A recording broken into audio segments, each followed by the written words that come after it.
future of climate change not being very nice.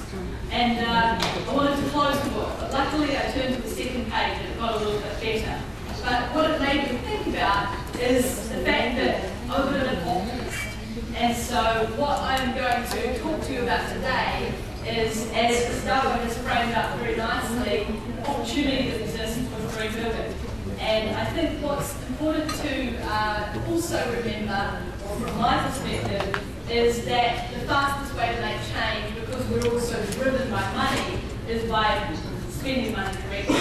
And so when I was younger, I used to remember thinking that education was the way to make change. But I think as I got out of the education system and got into the business sector, I realised that change had to be very fast within the business sector. So I'm going to talk to you a little bit about the opportunity that exists. So please bear with me. Can I have the...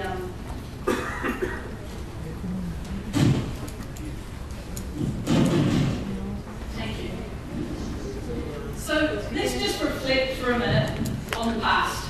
So if we're going to learn something from our past, and we think that some of the things that we haven't done so well, it's something that maybe we should just take a quick look at. Because the progress that we've made, what we call progress of where we're at today, hasn't been an unstoppable surge. There's been progress made in ebbs and flows in different waves, and these have had distinct patterns over time. It starts with some sort of emergence of a disruptive sort of new technology, and often ends in some sort of global recession. And each wave of progress that has been made over the last couple of 100 years has altered our industries and societies and economies forever. The first wave, as we all know, started in Britain in the late 1700s and is known as the Industrial Revolution. It enabled us to shift away from the cottage industry to a more mass factory-style production.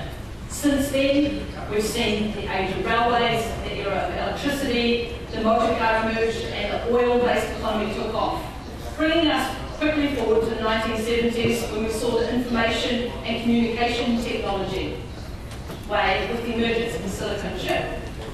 No two of these revolutions or waves have been identical, but each has displayed similar characteristics. This emergence of disruptive technologies, where it increases conflict between traditional industry players or ways of doing things and emerging innovators, has meant that early adopters and entrepreneurs see opportunity in change and really look at picking holes and changing traditional business models. Then this emergence of a new wave is usually followed by at least 1 to 2 decades of trial and error, of proving the new technology, of proving new processes, of proving the business case for this new thing that's going to happen. So the question is, are we on the wave of another transformation? Are we about to ride that wave, or do we want to be at the back of that wave? The perfect storm is certainly brewing, as you've heard nicely this morning. Climate change, peak oil, droughts, carbon pricing, increasing prosperity in developing countries like China, driving demand for resources. These are all contributing to an unprecedented investment in renewable energy technologies. These factors are focusing our attention like never before.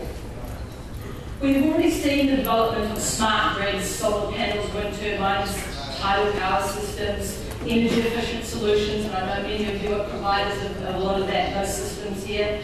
And we've got innovative financing mechanisms like performance contracting starting to emerge. I'm going to read you a positive quote out of that book that Gustavo gave me this morning, which just shows you the size of this opportunity. It says, green tech is bigger than the internet. It's the biggest economic opportunity in the 21st century. It's a $6 trillion global industry, and we're talking about the emergence of a global powerhouse industry that will take its place. This was from a guy called John Doerr, who invested in Sun Microsystems in the early days in Google. So that's the opportunity that exists today. The question is, what does this mean to the built environment? These past waves or revolutions, the built environment has merely been a bystander. We've provided space for people or factories but we've never been part of the solution. We've never been a driver in these transformation phases.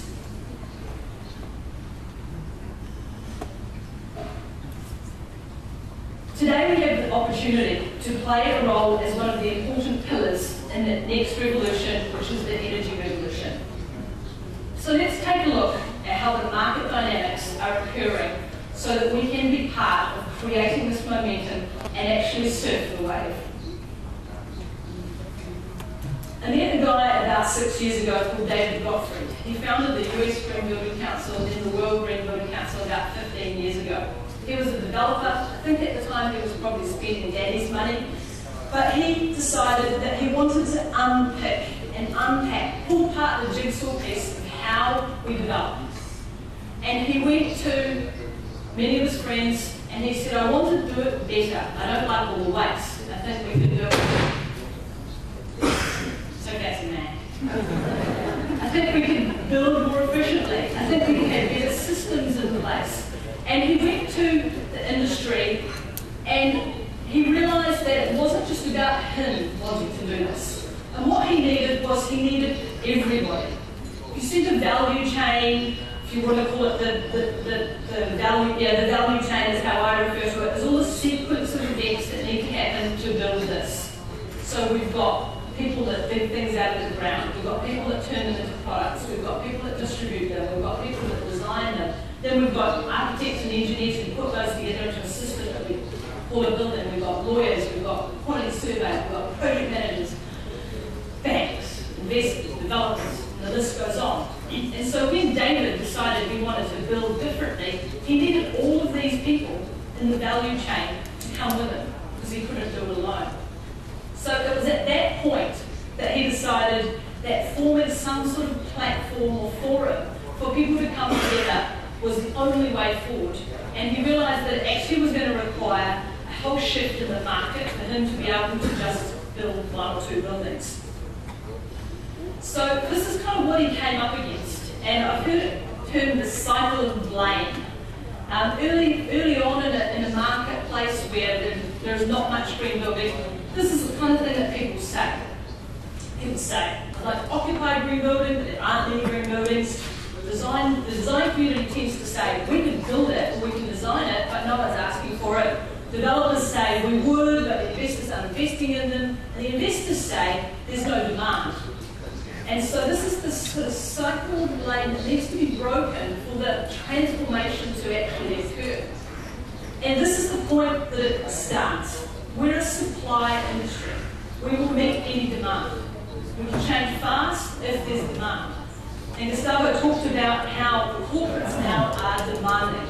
I think most of the large green buildings that are going to the LEED certification system here in Panama are from large corporates creating this demand. So when that demand is created, the business case can be proved, developers are happy, they'll build anything, design community goes, yay, we've been wanting to do this for a long time, we have the knowledge, and then the cycle can continue. This is the basis of what the Green Building Council is set up to do, is to stimulate that transformation that occurs. So there's a few things, of course it's not that simple, but also need to happen along this journey. Government often have to get involved. There's usually barriers, or we want something from government. Some governments are able to give incentives, others are not. Somehow we need government to be involved. So industry driving, but walking hand in hand in partnership with government is the smartest way forward. This morning we had a great meeting with the Ministry for the Environment, and I think they were excited about the opportunity of industry actually asking them to have these conversations, rather than them being expected to lead this type of thing. Product manufacturers also tend to get left a little bit behind, I think, at the start of this transformation process, maybe not so much now because there's a lot of product available. But if there aren't products to specify into a green building, we can't design them.